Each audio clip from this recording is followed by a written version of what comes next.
Everything was ready for a perfect wedding. But when the priest looked at the bride, he noticed something strange. The atmosphere in the church changed in an instant, and in a few seconds the ceremony turned into a real nightmare. Subscribe, and tell me in the comments where you're watching from.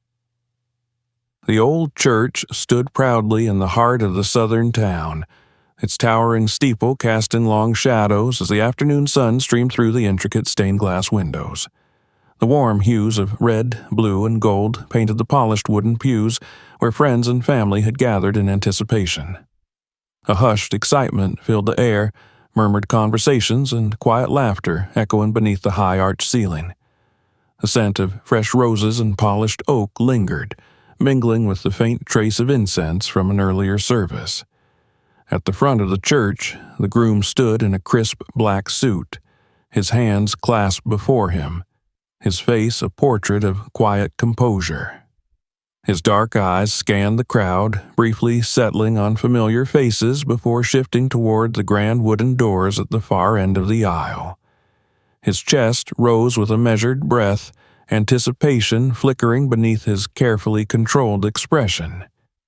He exuded confidence, the kind that came naturally to a man who always knew where he was headed. Beside him, Father Gabriel adjusted the sleeves of his ceremonial robe, the weight of the moment settling upon him as it did before every wedding. Though he had presided over countless ceremonies in his years, there was always a moment of solemnity before the vows were spoken. Marriage was a binding promise, an intertwining of souls, and it was his duty to witness and sanctify that union.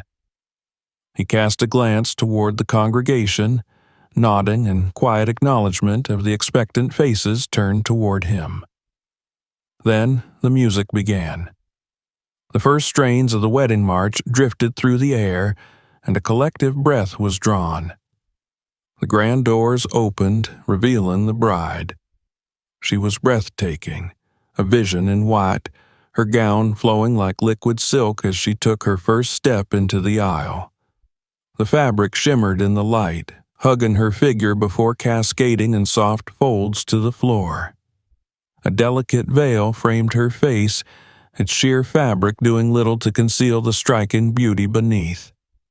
Her dark skin glowed under the gentle illumination of the church, the contrast between her complexion and the ivory of her gown making her appear almost ethereal. A hush fell over the room as she moved forward, her steps measured and deliberate. Yet, something in her posture felt restrained, as though she carried an invisible weight upon her shoulders. She held a bouquet of ivory roses, but her fingers seemed to grip the stems too tightly, knuckles pale with tension. At the back of the church, a lone figure watched her with an intensity that set him apart from the rest of the guests. Her brother sat rigid, his jaw clenched, his gaze never wavering from his sister as she approached the altar. His dark eyes flickered with an emotion that was difficult to define. Concern, perhaps even something deeper, something heavier. While others in the congregation smiled in admiration, his expression remained grim. Father Gabriel observed everything, as he always did. Years of experience had honed his instincts, taught him to read the unspoken cues in people's expressions, the small betrayals of emotion that revealed more than words ever could. And as he watched the bride approach, a whisper of unease stirred within him. The groom stepped forward as she arrived at the altar, reaching for her hands. She hesitated for the briefest moment before placing hers in his. The moment should have been one of joy, of love exchanged in a single touch, yet Father Gabriel noticed the subtle tremor in her fingers. It was natural for a bride to be nervous. Weddings were emotional affairs, but something about this felt different. The groom leaned in slightly, whispering something to her, his thumb grazing over the back of her hand in reassurance. She did not respond, merely offered him a fleeting, almost forced smile before turning her gaze to the priest. Father Gabriel cleared his throat, steadying himself before beginning the ceremony. "We are gathered here today to witness the union of two souls, joined in love and devotion." The words came easily, the familiar cadence of tradition grounding him. Yet, as he spoke, his gaze lingered on the bride. Her expression remained composed, but there was a distance in her eyes, a detachment that unsettled him. She blinked slowly, her breathing measured yet shallow. A sheen of perspiration dotted her forehead, though the church was comfortably cool. He continued, guiding the couple through the vows. The groom spoke with certainty, his voice unwavering as he recited his promises. When it was the bride's turn, there was the slightest hesitation before she repeated the words, her voice soft but steady. Father Gabriel glanced toward the brother in the back row. The young man's posture had not relaxed. If anything, he seemed even more rigid now, his hands clenched into fists on his lap.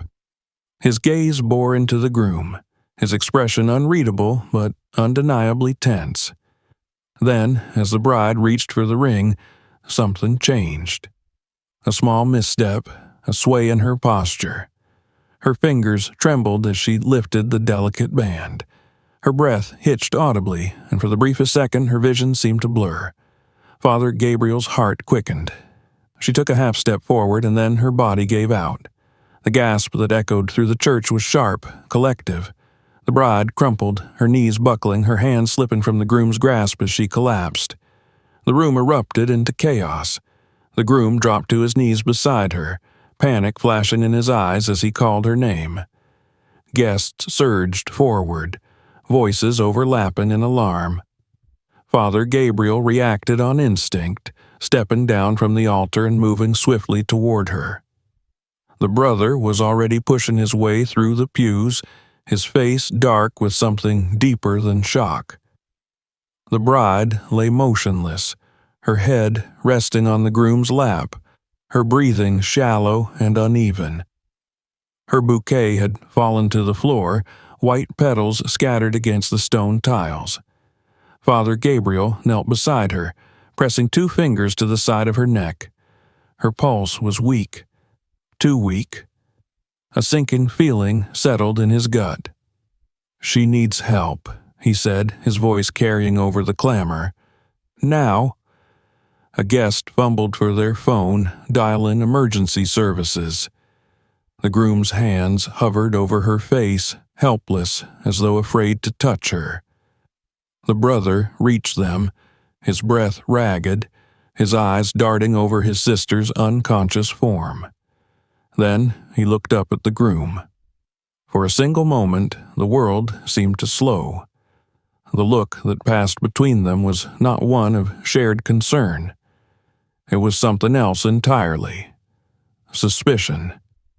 The weight of it settled over the room like a storm gathering on the horizon. And, as the sirens wailed in the distance, drawing closer, Father Gabriel knew with certainty this was no simple fainting spell. This was something else, something far more sinister. The church was no longer filled with hushed whispers and soft murmurs of admiration. Now, voices overlapped in alarm, a cacophony of concern and confusion as the bride lay unmoving on the floor. The groom's frantic voice broke through the noise, calling her name again and again, his hands trembling as they hovered near her face, afraid to touch her, afraid of what he might find. Guests had risen from their seats, some stepping cautiously forward, while others remained frozen, staring in disbelief. A woman near the front covered her mouth, eyes wide with horror.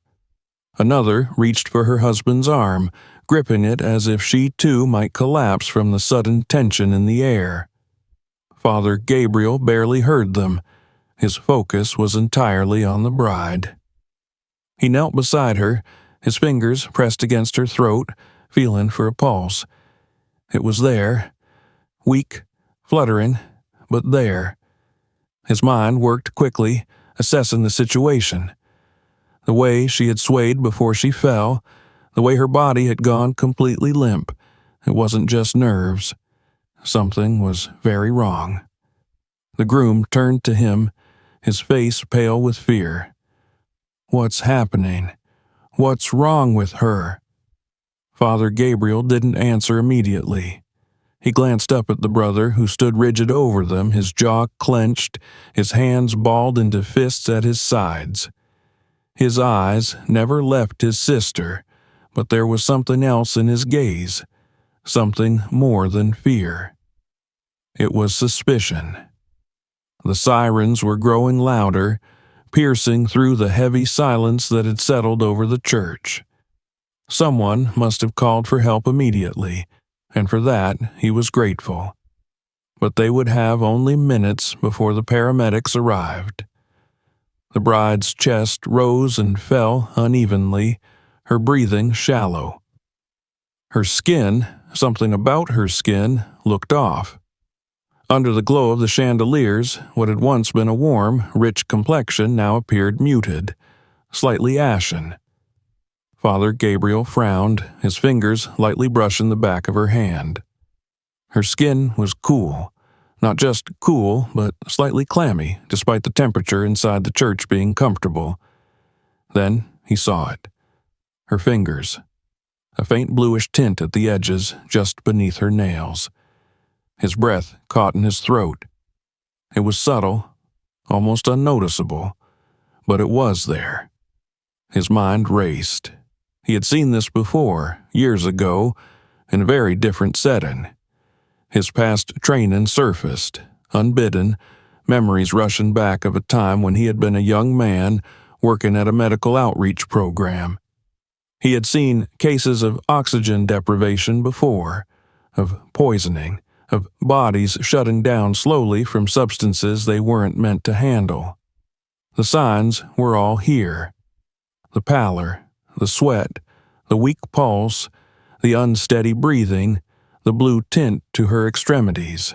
This wasn't just stress. This wasn't just exhaustion. This was something else.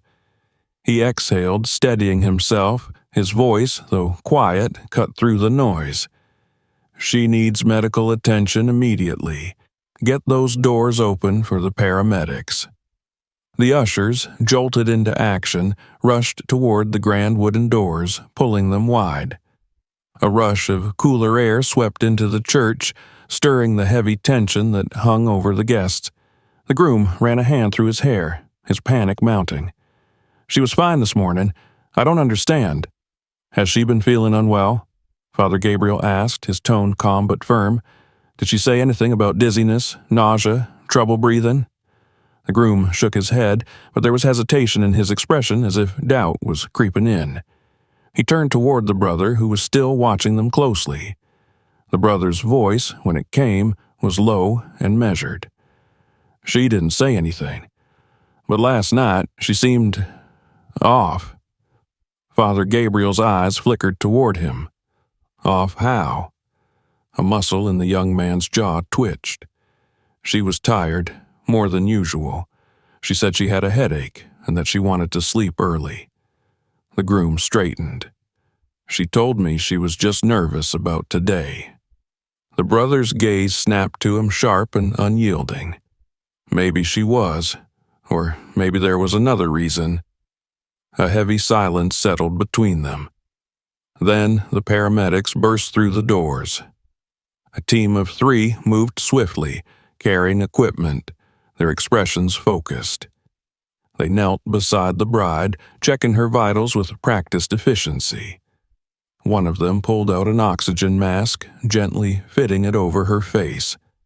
Another took her arm, preparing to insert an IV line. Father Gabriel remained where he was, observing closely. He saw the moment the paramedic's hands stilled, his eyes narrowing as he pushed up the sleeve of her gown. Then his expression changed. A deep bruise. Not a fresh one, but not old either. Right over the vein. a puncture mark. The paramedic's gaze flicked up. Has she been taking any medication? Anything injected? The groom's face twisted in confusion. No, she's always been healthy. She would have told me. The brother's expression darkened. His voice was sharp.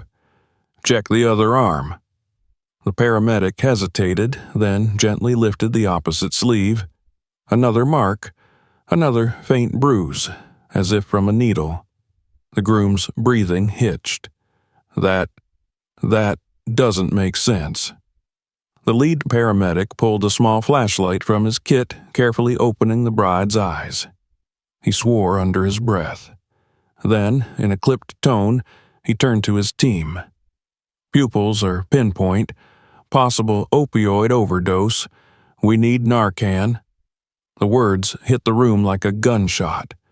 Gasps rippled through the church. The groom reeled back, shaking his head.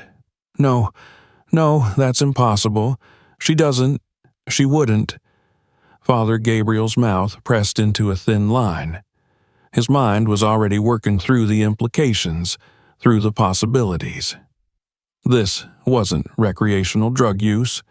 The marks on her arms, the signs of poisoning, it pointed to something else entirely. The paramedic was already administering the antidote, carefully injecting it into her system. Seconds passed, then a minute. Then the bride's body jerked. Her breath hitched, her chest rising sharply as air suddenly rushed back into her lungs. Her eyelids fluttered, her fingers twitched.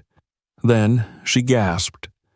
A sound that filled the room, raw and desperate, as if she had been drowning and only now breached the surface. Her eyes flew open, wide and filled with confusion. Then fear. She blinked rapidly, disoriented, her breathing still shaky. The oxygen mask covered the lower half of her face, but her eyes told a story. Then she saw the groom. Tears welled in her eyes and her fingers reached out weakly, gripping Father Gabriel's sleeve.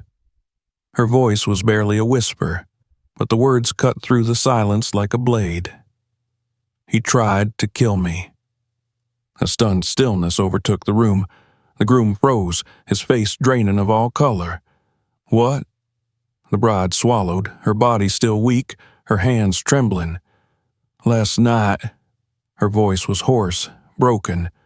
My drink. He put something in my drink. The church erupted. The brother surged forward, his expression turning to rage.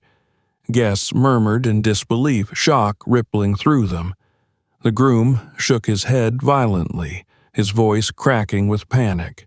No, that's not true. Sarah, I would never. But Father Gabriel wasn't looking at him anymore. His gaze was on the paramedics, on the police officer who had arrived with them. This wasn't just a medical emergency anymore. This was something much darker. The church had become a storm of voices, frantic movement, and shattered illusions. The weight of the bride's words had crashed over the congregation like an unrelenting wave, drowning out the murmurs of prayer and well-wishes that had once filled the sacred space. Now there was only chaos. Father Gabriel had seen many things in his years, moments of joy, of sorrow, of deep reflection, but never had he stood at an altar where a bride, moments from marriage, had accused the man she was meant to vow her life to of trying to take it instead. The words still rang in his ears, their weight far heavier than the hushed gasps and whispers that followed them. The groom, still kneeling beside her, was frozen, his face ashen, his eyes wide with something between shock and desperation. His lips moved, but no words came. Then, as if a dam had broken, the protests poured out. No, Sarah, this isn't right. You're confused. You're sick. You don't know what you're saying. His hands trembled as they reached for her, but she flinched, pressing herself against the cold stone of the church floor, her breath still shallow despite the oxygen mask. Her brother was no longer in his seat. He had crossed the distance in a heartbeat, his towering form casting a long shadow over the groom. His hands were clenched at his sides, muscles coiled tight, barely holding back the rage radiating from him like a tangible force. His voice, when it came, was low and taut, barely restrained. "What did you do to her?" The groom turned, blinking rapidly, shaking his head in disbelief. I didn't." "You drugged her." The brother's voice was not a question. It was a statement, a verdict. His hands twitched as if fighting the urge to grab the man before him and demand the truth through force. "I didn't." The groom's voice cracked, raw and high with panic. He looked around wildly, at the priest, at the guests, at the paramedics. "She's wrong. I would never do that. She doesn't know what she's saying." The paramedics had finished securing the IV, the medication already coursing through Sarah's veins. One of them, a woman with a no-nonsense expression, checked the readings on a small monitor.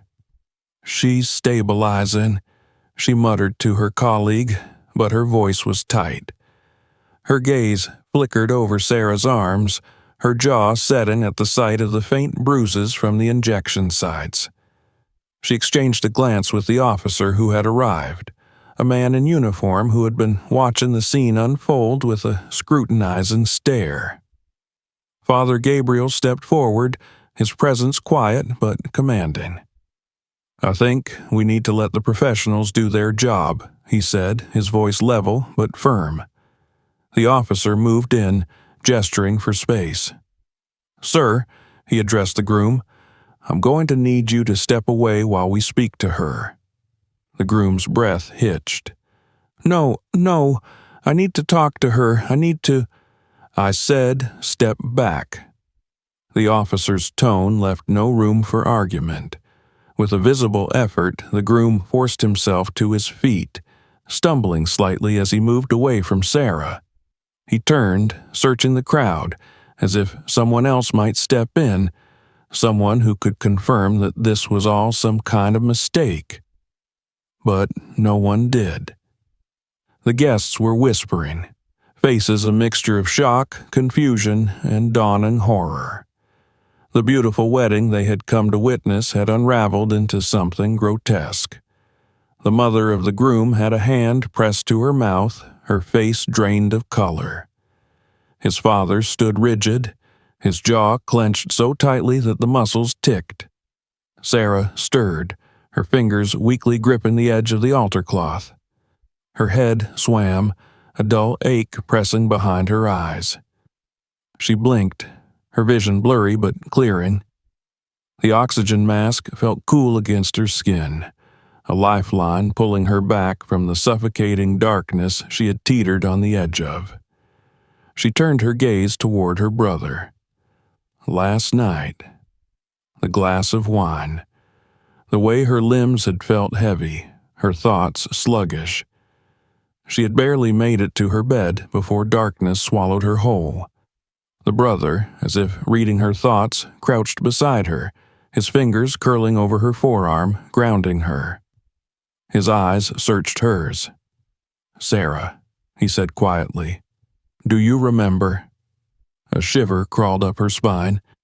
Yes. The realization hit her in waves, jagged memories piecing together like a broken mirror. She had been drinking. They had been celebrating.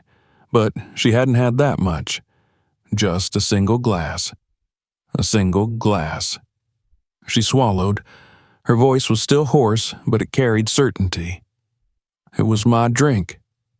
A ripple of tension spread through the church. The officer's attention sharpened. "What do you mean?" Sarah's breath hitched. "Last night, someone put something in my drink." She turned her gaze toward the groom, her expression wavering between disbelief and something deeper, something that looked like betrayal. The groom took a step forward, his hands raised as if pleading. "Sarah, please, think. You were drinking with my family. We all had the same wine. If something was in it, we all would have—" "No, Her voice, though still weak, cut through his words. "You gave it to me?" The church fell deathly silent. The officer straightened, his expression unreadable. "Sir, I'm going to need you to come with me." The groom's face twisted in desperation.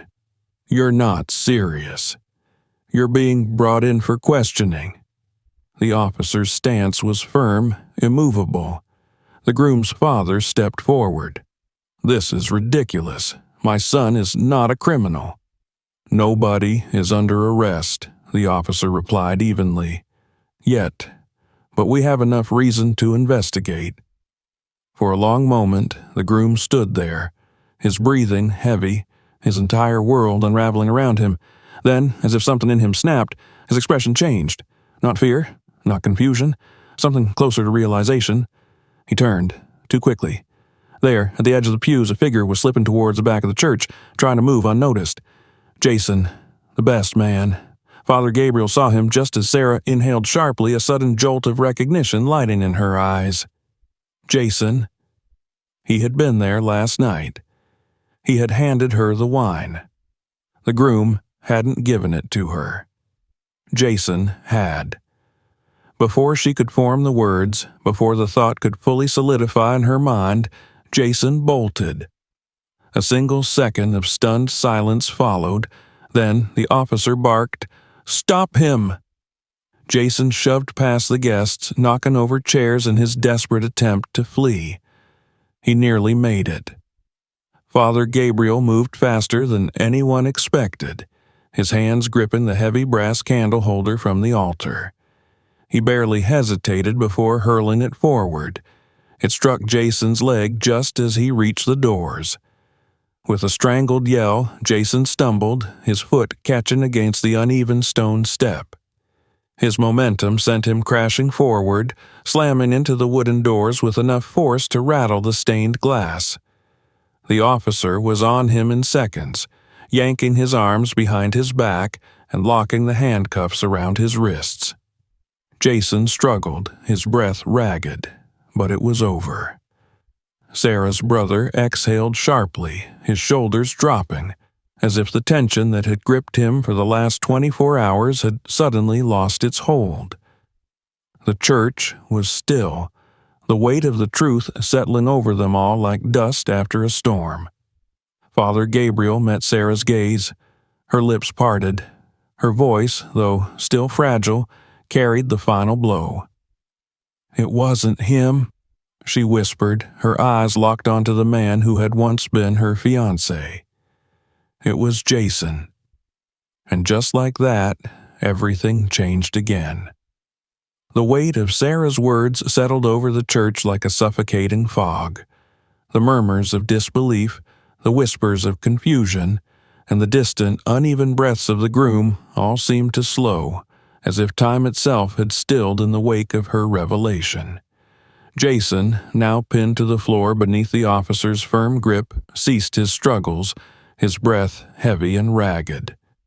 His body was tense, muscles coiled as though he still considered the possibility of escape. But there was nowhere left to run.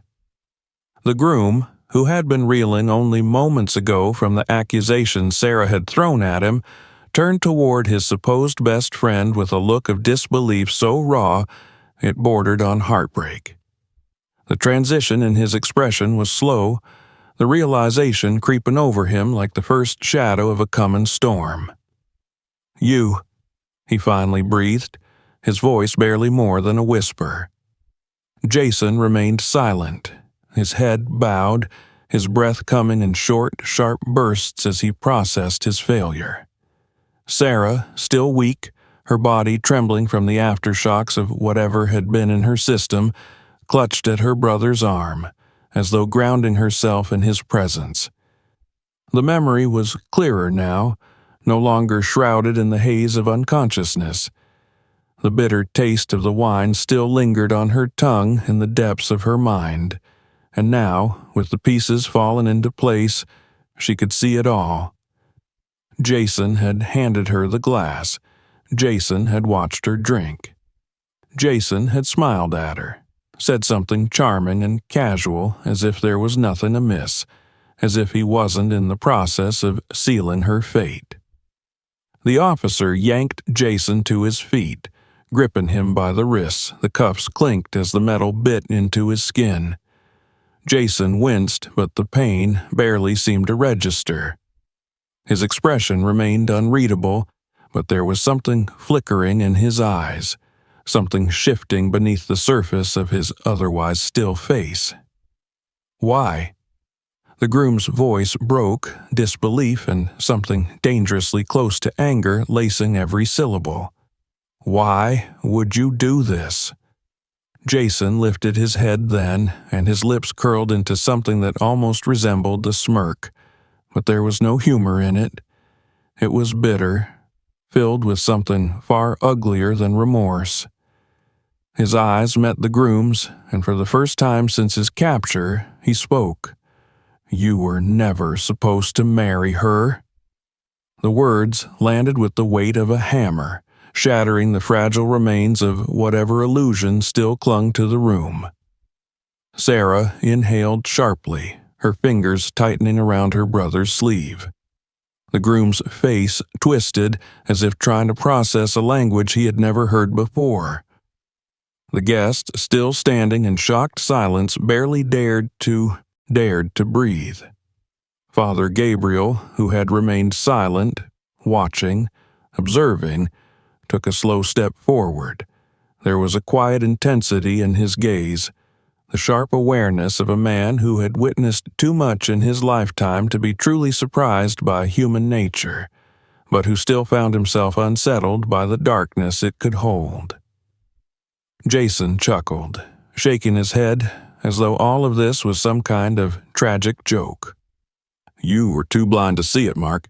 His gaze flickered to the groom, sharp as a blade. "Too stupid to ask the right questions." Mark flinched at the words. "What the hell are you talking about?" Jason exhaled, long and slow. When he spoke again, his voice was quieter, but no less cutting. "I was trying to protect you." Sarah's stomach twisted. "Protect him?" Mark took a step closer, fists clenched at his sides. "From what?" Jason's gaze snapped toward Sarah then, and for the first time there was something openly hostile in his eyes. "From her." A cold shiver ran through her spine. The room was still, the tension so thick it was suffocating. Mark's brows furrowed, confusion battling against his mounting anger. "What the hell are you saying?" Jason scoffed. "You ever wonder why she never talked about her past? Why she never mentioned her family?" His head tilted slightly, his gaze never leaving Sarah's face. "Did she ever tell you the whole truth, Mark?" The question struck like a bolt of lightning, cutting through the air with vicious precision. Mark hesitated. Sarah felt the floor shift beneath her, a crack forming in the carefully constructed world she had built for herself. She knew what Jason was doing. He was redirecting the attention, trying to twist the story, to make Mark doubt her. But the problem was, there was a grain of truth buried in his words. Mark turned toward her, something wary creeping into his gaze. "Sarah?" Her breath was unsteady, her pulse uneven. The walls of the church seemed to close in on her, the weight of countless eyes pressing against her skin. She swallowed hard, her lips parting, but for the first time she didn't know what to say. Jason smirked, sensing the shift. "Her real name isn't Sarah Miller," he continued. His voice was smooth, almost casual, but the malice underneath it was sharp enough to cut. "It's Rachel Carter." The air was sucked from the room. The guests erupted into whispers, gasps breaking through the suffocating silence. Mark took a step back, as if she had physically struck him. His eyes, which had once held nothing but love and devotion, were now searching, wary. Father Gabriel's expression remained unreadable, though his gaze never left Sarah. She felt her throat tighten. Her body ached. Her mind screamed at her to fight, to deny it. But she couldn't, because Jason was right. Her real name was Rachel Carter. Mark's voice was hoarse. "Is that true?" She forced herself to look at him, her heart pounding. "Yes." A single word shattered whatever illusion had been left. Mark's hands curled into fists, his jaw tightening. "Why the hell would you lie about something like that?" Jason chuckled, his voice dripping with mockery. "Because she has something to hide." Sarah's pulse was deafening. Mark shook his head. No, that doesn't make sense. Why would you change your name?" Sarah exhaled shakily. Her past, the one she had spent years running from, was clawing its way to the surface.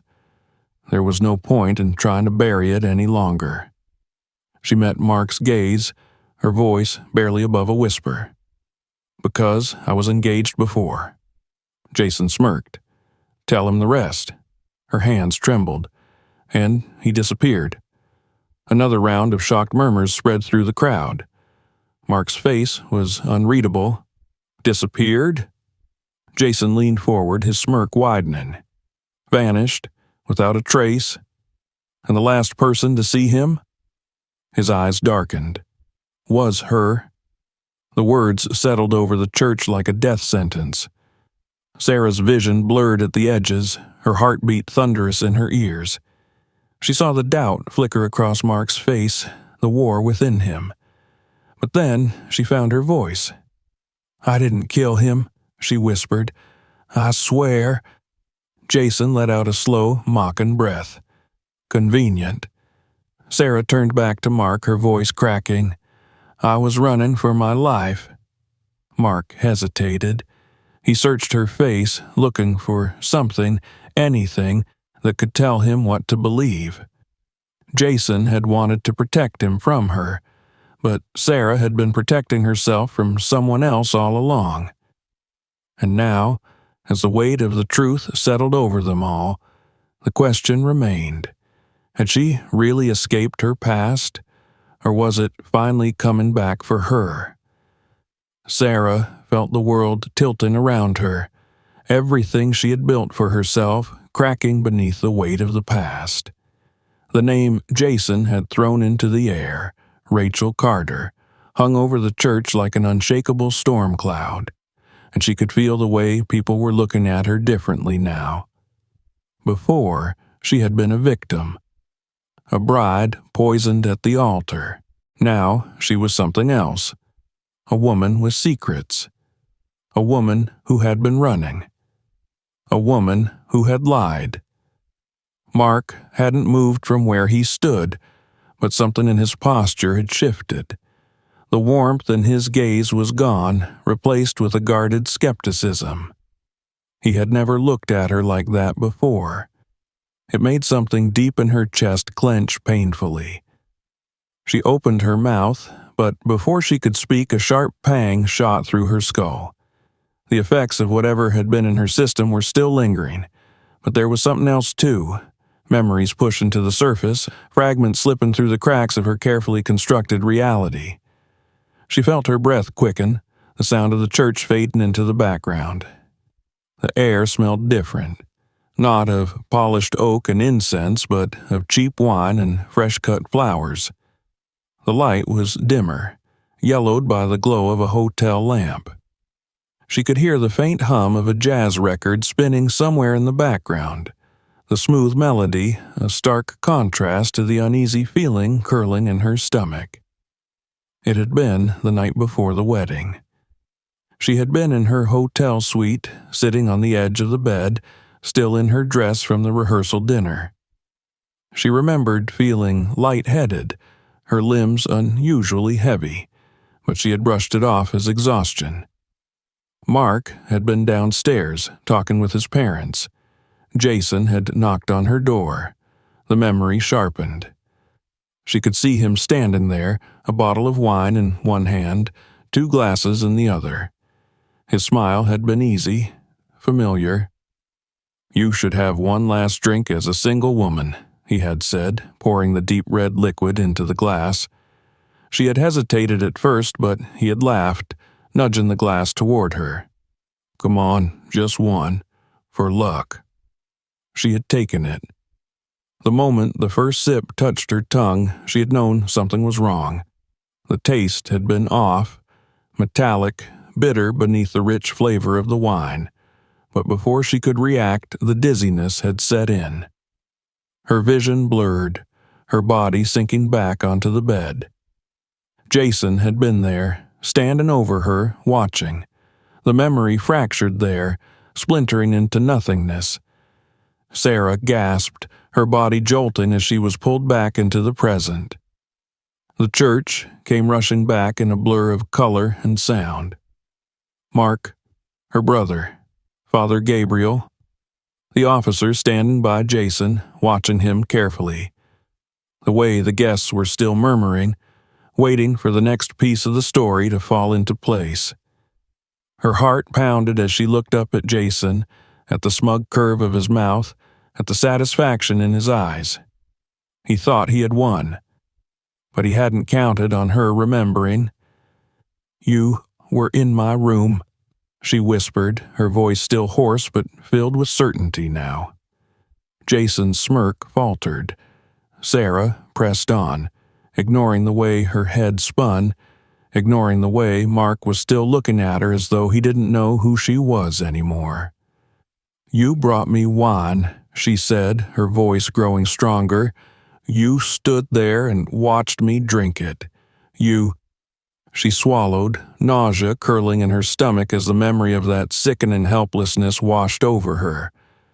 "You knew exactly what would happen." Jason's jaw tensed, but he still said nothing. Mark took a step closer, his voice low. "Tell me she's lying," he said, but there was something broken in the way he said it, as though he already knew the answer. Jason let out a slow breath, his shoulders rising and falling. Then he laughed. Not loudly, not wildly, but softly, under his breath, as though he had just heard the punchline of a joke meant only for him. "You still don't get it, do you?" he muttered, shaking his head. His eyes flickered back to Sarah. "You were never supposed to wake up." A cold chill swept through her. Mark's face twisted in disbelief. "What the hell are you talking about?" Jason's lips pressed together, and for a long moment, it seemed like he might not answer.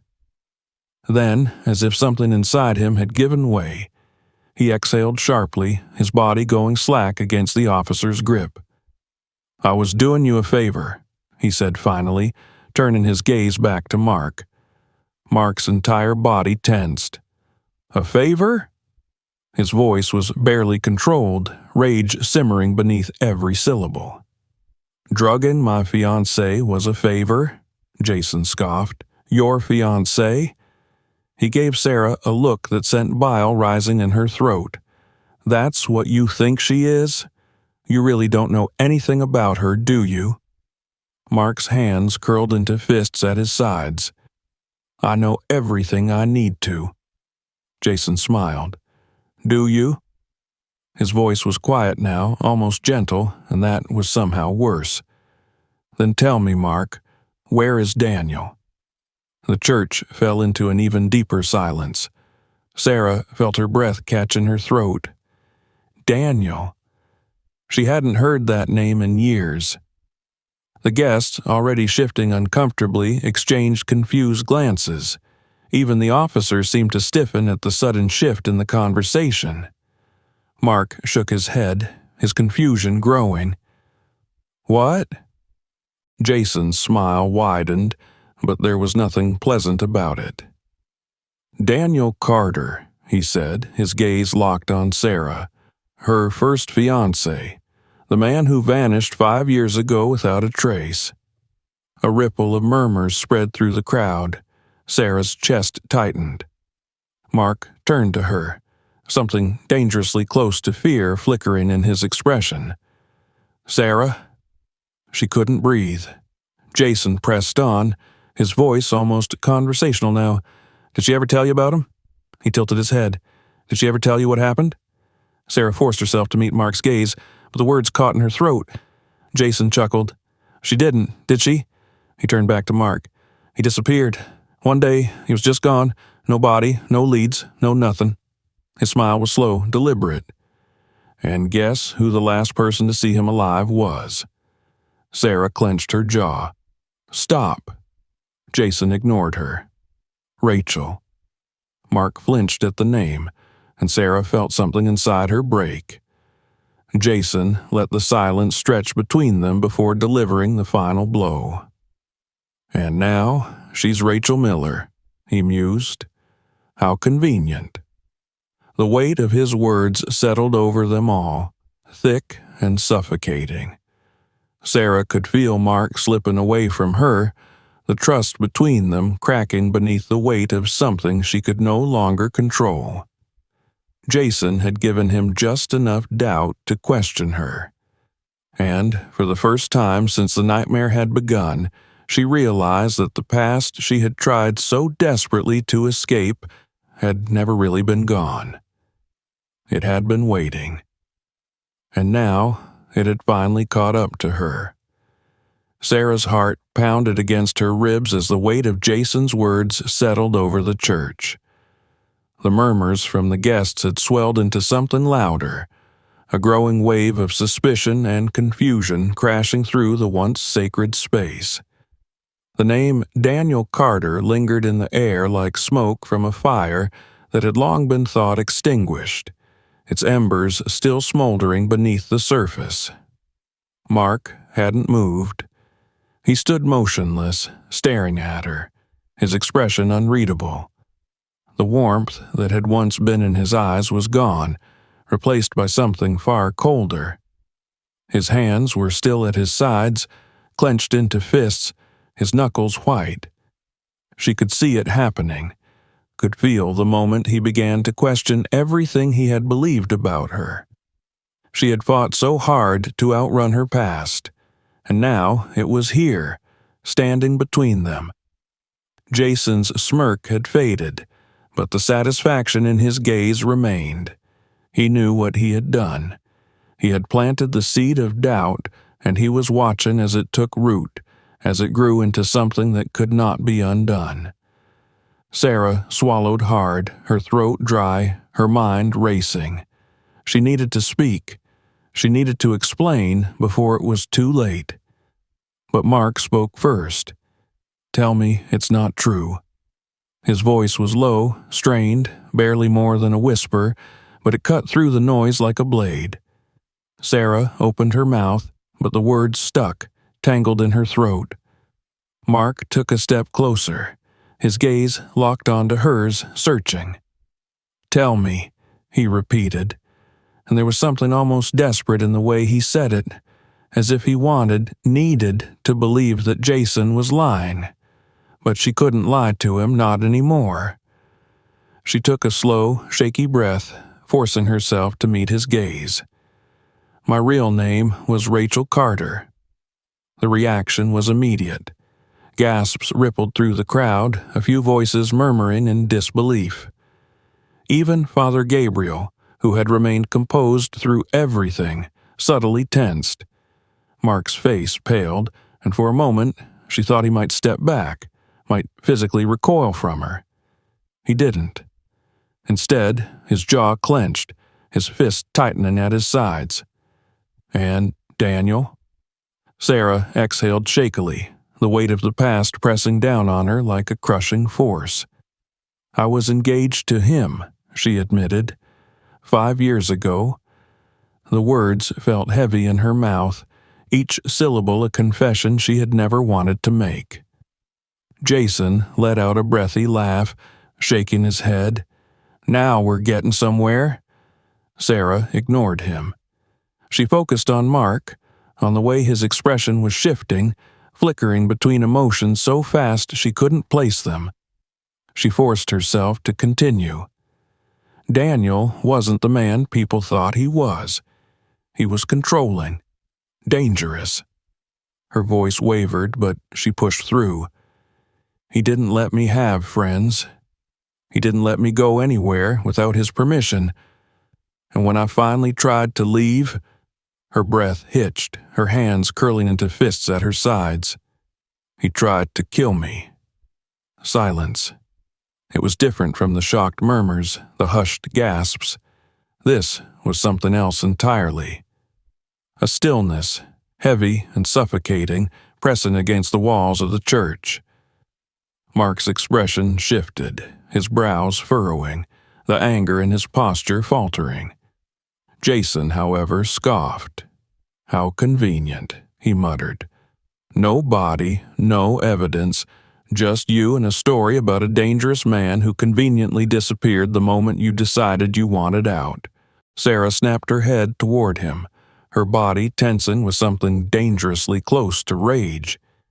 "You don't know anything about what happened," she said, her voice low, sharp. Jason smiled, slow and smug. "I know enough." Mark turned toward him, his voice tight. "What are you saying?" Jason tilted his head slightly. "I'm saying maybe Sarah isn't the only one who should be answering questions." Mark hesitated. His expression was caught somewhere between anger and uncertainty. Sarah could feel the doubt creeping into him, could see the way Jason's words were needling their way into his mind, twisting around everything he thought he knew. She needed to make him understand. "Mark," she said, and her voice was softer now, almost pleading, "I didn't kill Daniel." Mark turned back to her, his face a mask of emotions she couldn't read. "Then what happened?" Sarah swallowed. The memories were sharp now, as vivid as if she were back in that moment. It had been raining that night. The wind had howled through the trees, rattling against the windows of their house. She had been standing in the doorway, her bags packed, her heart hammering against her ribs. She had told him she was leaving. She had thought, naively, foolishly, that he would let her go, but he hadn't. His face had twisted with something ugly, something she had never seen before. And then he had grabbed her, his hands tight around her wrists, his voice low and venomous. "If you leave me," he had said, "you'll never make it out of this house." Sarah clenched her jaw, forcing the words out. "I fought back," she said. "I managed to get away, and when I ran, I thought I heard him chasing me." Her breath hitched. "But when I turned around, he was gone." She shook her head, her eyes stinging. "I didn't stay to find out what happened. I didn't look back. I ran." Mark's expression was unreadable. "And you changed your name." Sarah nodded. "Because if he was alive, I knew he'd come for me." Jason let out another laugh, shaking his head. "And yet, here you are, standing at another altar, about to marry another man. Almost like history repeating itself, huh?" Sarah's stomach twisted. Jason was doing everything he could to make her look guilty, to make Mark believe she was dangerous. And, worst of all, she could see that it was working. Mark's shoulders were tense, his eyes clouded with something she couldn't place. He wanted to believe her. She could see that, but doubt was insidious. And Jason had planted it deep. Father Gabriel stepped forward then, his voice calm but firm. "Jason," he said, and for the first time there was steel in his tone. "Who told you about Sarah's past?" Jason hesitated just for a second. Father Gabriel narrowed his eyes. "Who gave you that information?" Jason exhaled sharply, rolling his shoulders. "A man called me," he admitted. "Said he had proof. Said she was dangerous." His gaze flickered back to Sarah. "Sent me files. Photos." His lips curled slightly. "Told me I had to stop the wedding before it was too late." Sarah felt a chill crawl up her spine. Father Gabriel's voice was grave. "Did this man ever give you his name?" Jason swallowed. Then, after a long pause, his voice barely above a whisper, he said it. "Daniel." Sarah's breath hitched. The air in the church turned electric, the weight of that single name pressing down on every person in the room. Jason looked like the ground had been ripped from beneath him. Mark's eyes widened, his hands unclenched, his fingers trembling slightly. Father Gabriel's expression darkened. Sarah felt cold. Daniel was alive, and he was watching. Then, as if summoned by the mere utterance of his name, the heavy church doors creaked open.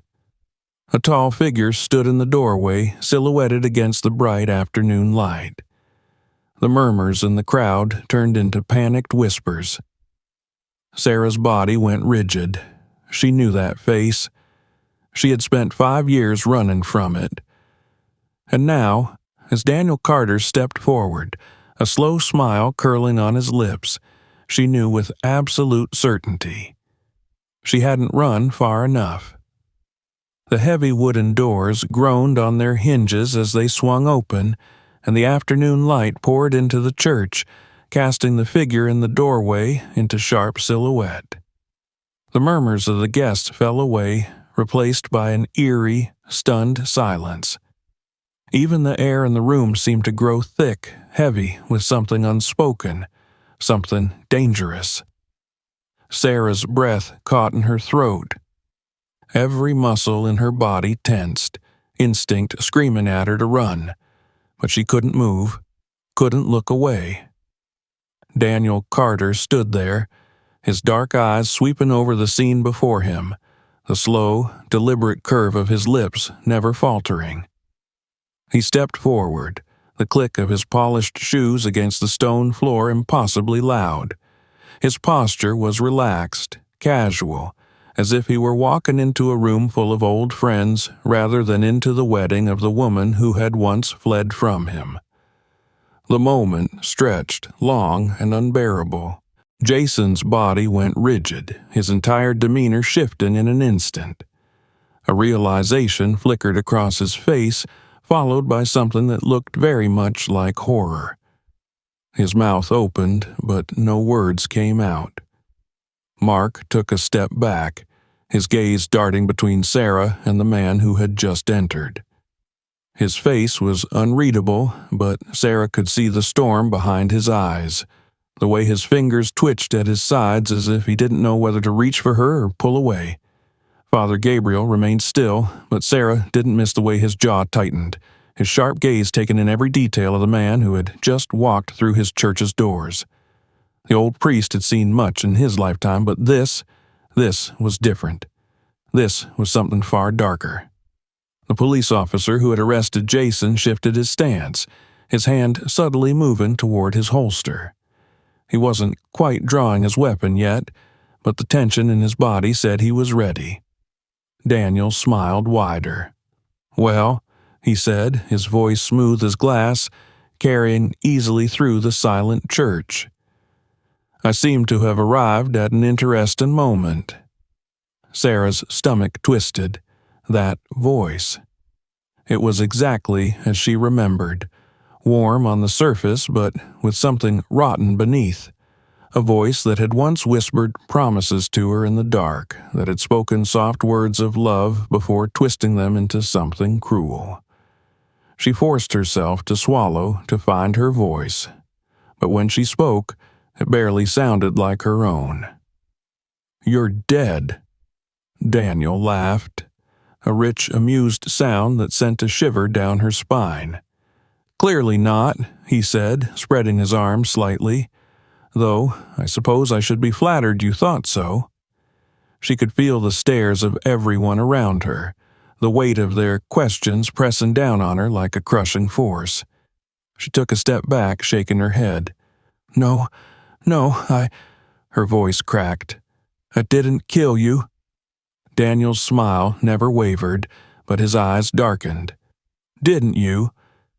The room seemed to shrink around her. Jason, still standing beside the officer, let out a slow, uneven breath. He looked like he had just been punched in the stomach. "You," he breathed, and the single word was filled with so much disbelief, so much dawn and horror, that it sent another wave of nausea rolling through Sarah. Daniel turned to him, regarding him with something akin to amusement. "Ah, Jason." He nodded toward him as if they were acquaintances rather than the man he had just manipulated into attempted murder. "I must say, I'm impressed. You followed instructions well." Jason visibly swallowed. His face had gone pale. You set me up." Daniel tilted his head slightly. "Did I?" His tone was light, conversational, as if he were discussing the weather. "Or did you just believe what you wanted to believe?" Jason's hands clenched into fists, his entire body trembling. "You told me she was dangerous, that she was a liar, that she was trying to—" His voice faltered, realization dawning like a slow-moving storm. "You used me." Daniel let out a soft chuckle. "Oh, Jason," he said, shaking his head, "you were so eager to be the hero, so desperate to protect your dear friend Mark from the big bad woman with secrets." He took another step forward, his eyes gleaming. "You never stopped to ask yourself if maybe, just maybe, you were being played." Jason opened his mouth again, but nothing came out. Sarah watched him. Watched the way his shoulders hunched, the way his entire body seemed to deflate. And despite everything, despite what he had done, despite the fact that he had nearly ruined her life, she felt a flicker of pity. Because now he knew. Now he saw. And it was too late. Mark was still staring at Daniel, his expression unreadable, his hands shaking slightly at his sides. He finally turned back to Sarah. "You told me you didn't know what happened to him," he said, his voice quiet but strained. "You told me—" "I didn't," Sarah said, cutting him off, her voice shaking. "I swear to you, Mark. I thought he was gone. I thought he was dead." She turned back to Daniel, her nails biting into her palms. "How?" she demanded. "How are you here?" Daniel sighed, almost theatrically, as he took another step forward. "You know," he said, his tone musing, "I have to admit, I wasn't expecting you to run that night. I really thought we could work things out." His eyes darkened slightly. "But then you went and made things difficult." Sarah's blood ran cold. Father Gabriel took a step closer, positioning himself between Sarah and Daniel ever so slightly. His voice was calm, measured, but there was something steely beneath it. "You should leave." Daniel lifted a brow. "Oh, but I just got here," he said, tilting his head. "And besides, we still have unfinished business." The officer finally spoke, his voice sharp. "Sir, you need to step back." Daniel turned his gaze on him, his expression utterly unconcerned. Then, without warning, he reached into his jacket. The reaction was instant. The officer's hand went to his gun, guests screamed, and Mark moved without thinking. Everything happened at once. Sarah barely had time to register the movement before Mark was in front of her, shielding her with his body. A shot rang out, the sound deafening in the enclosed space of the church. Wood splintered somewhere to her left. The officer lunged, tackling Daniel to the ground. Chaos erupted. Guests scrambled, screams filling the air. Jason pressed himself against a pew, his face frozen in horror. Sarah's breath came in gasps, her mind struggling to catch up to what had just happened. Daniel thrashed against the officer's hold, snarling as the metal cuffs were snapped around his wrists. "You think this is over?" he spat. "You think you've won?" His gaze locked onto Sarah, something dark and wild gleaming in his eyes. "You'll never be free of me." Sarah's hands trembled. Mark turned to her, his face tight with concern. "Are you okay?" She opened her mouth, but her voice didn't come. Because she wasn't okay. Even with Daniel restrained, even with him being dragged toward the door by the officer, she could still feel his presence like a shadow clinging to her skin. He was right. This wasn't over. It would never be over, unless she made it be. And as she watched Daniel being taken away, something inside her shifted. For the first time in years, she wasn't afraid. She was angry. She wasn't running anymore. The echoes of Daniel's threats lingered in the air long after he had been dragged out of the church. His voice, sharp and venomous, clung to the walls like a stain that refused to be scrubbed away. The guests remained frozen in place, as if afraid that moving too suddenly would shatter whatever fragile grip on reality they still had. Some whispered, others simply stared, their expressions a mixture of shock, fear, and disbelief. Sarah stood in the center of it all, her breath still uneven, her fingers curled into the fabric of her dress. She could feel the weight of countless eyes on her, judging, questioning, but none of it mattered. None of it could touch the storm inside her. She had spent years running from Daniel's shadow, shaping herself into someone new, believing that the past could stay buried if she only ran far enough. But he had proven her wrong. He had always been there, lurking just beyond her reach, waiting for the right moment to emerge. And yet, as she stood there, heart still racing, hands still trembling, she realized something. She wasn't afraid anymore. She had spent years letting the fear define her, letting it shape the choices she made, the people she let into her life, the things she allowed herself to dream of.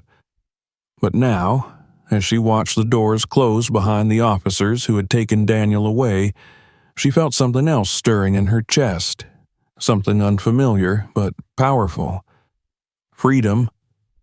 Her brother was the first to move, stepping toward her with cautious, measured steps, his eyes scanning her face as if searching for any fractures, any lingering traces of the woman who had collapsed at the altar.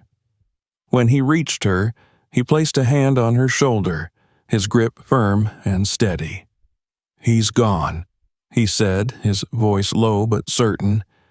"He can't hurt you anymore." Sarah met his gaze, and for the first time in years, she allowed herself to believe it. Behind them, the church was slowly coming back to life. The guests began shifting, whispering, some moving toward the exits while others hesitated, unsure if the ceremony was still meant to continue. Mark had not spoken. She could feel him standing there only a few feet away, watching her with unreadable eyes. She forced herself to turn toward him, heart hammering, unsure of what she would find. His expression was carefully controlled, his posture tense, but the storm inside him was obvious. This wasn't the same man who had stood at the altar an hour ago, waiting to marry her with nothing but love in his eyes. That man had been certain, unwavering. The man standing before her now was different. Doubt clung to him like a second skin. Sarah swallowed. "Mark?" He held up a hand, stopping her. His jaw tensed as if he were holding back everything he wanted to say. A long silence stretched between them, heavier than any words could have been. "I don't know what to do with this," he finally admitted. She nodded slowly, her throat tight. "I understand." Because she did. She had spent years carrying the weight of her past, and now she had placed it in his hands. She had let him see the ugliest parts of her, the pieces she had tried so desperately to keep hidden. She had no right to ask him to accept it, to be okay with it. And yet, some small, aching part of her had hoped he would. Mark exhaled sharply, running a hand through his hair before looking away. He stopped, shaking his head. "I need time." The words settled between them, an unspoken understanding. This was not something that could be resolved in a day. She wanted to tell him that she had never meant to lie to him, that she had only been trying to survive, that she had never expected Daniel to come back, never expected any of this. But she knew that none of it would change the reality of what had happened. So instead, she nodded. "Take all the time you need." Mark hesitated for a moment, as if considering saying something else, but then he simply nodded and stepped back. Sarah didn't watch him go. She couldn't. Instead, she turned to Father Gabriel, who had remained a steady presence throughout it all, watching with quiet understanding. He studied her for a moment, then inclined his head slightly. "Are you all right?" The question, simple as it was, nearly broke her. She had been asked if she was all right 1,000 times before. Every time someone had sensed that something wasn't quite right, every time she had smiled too quickly, laughed too easily, and every time she had lied. But now, for the first time, she didn't have to. She let out a slow breath, feeling the weight of it leave her body. "I think I will be." Father Gabriel nodded, his gaze kind. "Good." Behind them, the last of the guests were beginning to file out, the once grand ceremony reduced to hushed conversations and stolen glances. The flowers, the decorations, the carefully planned details, all of it seemed like remnants of another life, another version of this day that had never come to pass. Sarah looked down at her dress, at the delicate fabric that now felt foreign against her skin. It had been meant for someone else, for the woman she had pretended to be. She wasn't that woman anymore. Her brother was still beside her, silent but steady. He had always been her anchor, the one person who had never let her drift too far from herself. She turned to him, her voice soft. "Let's go home." His expression eased and he nodded. They walked out of the church together, stepping into the light of the fading afternoon. The sky was vast and endless above them, stretching far beyond the limits of the town, beyond the past, beyond everything that had tried to hold her down. For the first time in years, Sarah wasn't looking over her shoulder. She wasn't running. She was free. If you enjoyed this story, make sure to subscribe so you don't miss the next one. Check out more videos on the channel and feel free to share this one with others.